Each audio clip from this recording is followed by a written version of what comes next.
A partir de hoje, você poderá trabalhar de onde quiser. Vai começar podendo ganhar pelo menos R$ 1.000 logo no primeiro mês. E tudo isso com 2 horas por dia. Está nas suas mãos a oportunidade que você tanto buscava para trabalhar de casa e ganhar um bom dinheiro. De contratação de funcionários. Venda. Escolha a pessoa certa. Porque às vezes as empresas falam assim, pessoas são a coisa mais importante. Mas não é as pessoas certas. Deixa eu comentar um pouquinho minha Vai. resposta. O que é venda? Contratar é vender. Uhum. As pessoas acham que você vai contratar alguém... Pô, cara, o cara está desempregado. Eu tenho um salário. Pronto, está resolvido o problema. E não está resolvido o problema. Contratar não é porque alguém está desempregado, porque você está disposto a pagar. Contratar é vender. Para você vender o quê? Vender a carreira para o cara, vender o futuro para essa pessoa. Essa pessoa tem que entrar na sua empresa não por causa daquela porcaria do salário, tem que entrar na empresa pelo futuro que vai ter do seu lado. Se ela acreditar que vai ter futuro do teu lado, se ela olhar para você e falar, esse cara é bom, eu quero estar do lado dele, esse cara, não que o salário não seja importante, mas o salário vai estar em segundo lugar. Em primeiro lugar está a carreira, em primeiro lugar está o crescimento. E o primeiro lugar é ele olhar para o dono da empresa, ou para o gerente, ou para o diretor, e falar assim, cara, quero estar do lado desse cara, porque do lado dele eu vou crescer. Agora, ele acreditou nisso, você vendeu bem o produto. Aí no dia seguinte ele começa a trabalhar na empresa. Ele vai começar a observar a tua conduta. Aí a tua conduta vai mostrar se o que ele comprou foi propaganda enganosa ou se não foi uma propaganda enganosa. Ou seja, ele vai olhar para a tua conduta e vai ver, pô, esse cara realmente aponta firme. Realmente do lado dele eu vou crescer. Porque quando as pessoas pedem demissão, elas não desistem da empresa, ela desiste de alguém. Ela desiste de alguma pessoa. Quando alguém entra com um processo trabalhista, ela não processa uma empresa, ela está processando alguém. É alguma pessoa que não tratou ela bem, que assediou moralmente essa pessoa. Ou seja, é bem personalíssimo, né? Então, a gente tem que vender o produto e também tem que entregar o produto. Próximo tema, cultura. Bom, a cultura ela é reflexo da mentalidade do dono da empresa. Então, o dono da empresa, olha aí, tá embaçado. Isso é uma energia, hein, cara? Isso é uma energia. Como nós somos empreendedores otimistas, vamos entender que isso aqui é um presságio de coisas boas. Presságio de coisas boas. Essa energia saindo, cara. Se voltar a embaçar, eu vou... Não, mas tá ótimo. Não, tá ótimo, tá ótimo. Cultura. Mas, enfim, cultura é o reflexo da mentalidade do dono da empresa. E de todo objetivo, a missão, os valores que ele estabeleceu para a empresa dele. Então, isso vai nortear a cultura, comportamento, os valores que essa empresa tem, os objetivos que ela tem. A cultura, para mim, Flávio, é uma espécie de gerente invisível que influencia o comportamento das pessoas. Boa. Tem empresa que você vai, que o gerente invisível influencia todo mundo para fazer fofoca, corpo mole.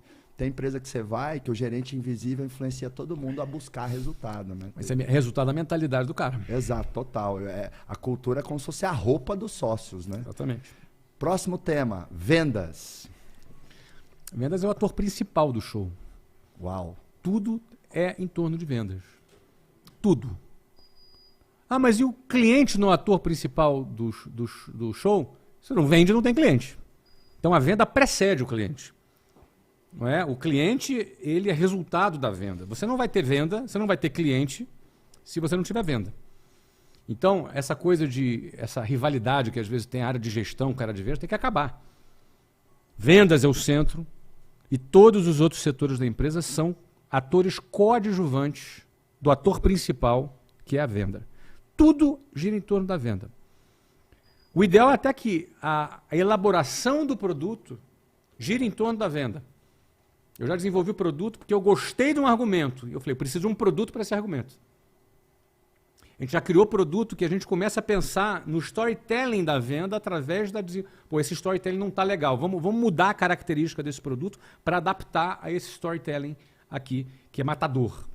Então o time de venda deu um input para produto. É que, nesse caso, como eu sou muito ligado a vendas... Perfeito. Quando você tem o fundador ali, o empreendedor ali, muito conectado com vendas, ele já vai criar o produto pensando isso é interessante. nesse processo. É uma inversão do tradicional, que geralmente você cria um produto para vender, inverte, né? Você vende na tua cabeça já o produto antes dele existir e aí você cria o produto para sustentar o que você exato. pensou. A criação do produto precisa levar em conta o público-alvo, o posicionamento, para quem você vai vender.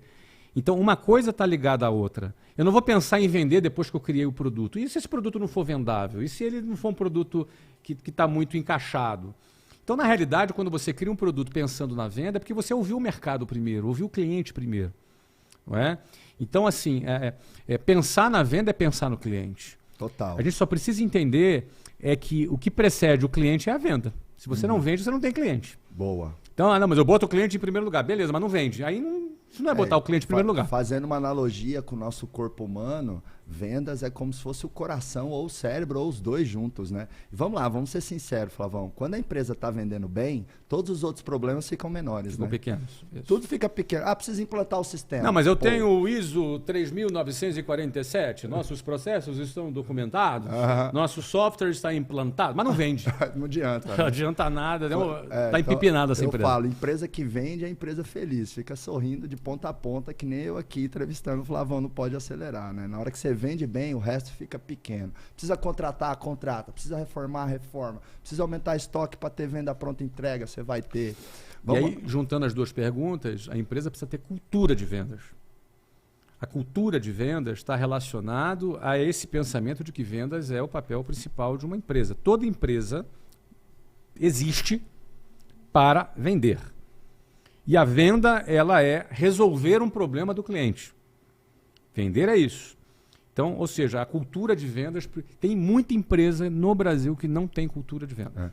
Quando se fala assim, Flávio, cultura de venda, cultura de feedback, a tradução que eu faço para os empresários, para ajudar no entendimento, é que assim, quando se fala ter cultura de venda, é ter hábito de venda, é ter venda como prioridade. É radar ligado para venda. Então, quando se fala cultura disso, é radar ligado para isso. Você quer ver um exemplo? O cara começou a ter algum sucesso. Ele sai da venda. Ele terceiriza a venda.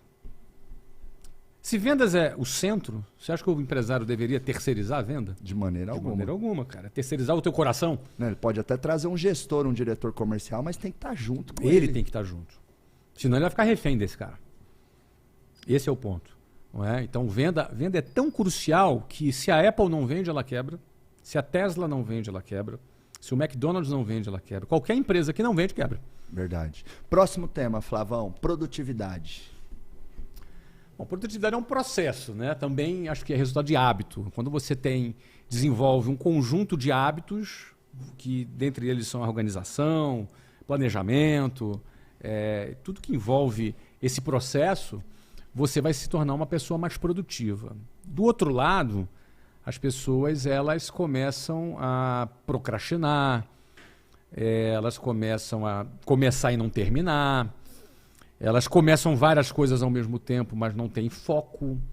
Então, produtividade é fundamental para que você tenha uma empresa que cresce e gera resultado. Eu provoco, às vezes, os empresários falando assim, ó, Flavão, trabalho duro não é trabalho burro.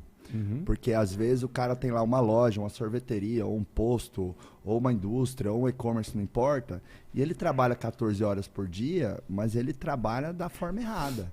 Por exemplo, ele centraliza demais. Claro que você não vai delegando desde o primeiro dia do seu negócio. A gente começa sendo pedreiro antes de ser arquiteto ou engenheiro, né? Mas existe muita centralização.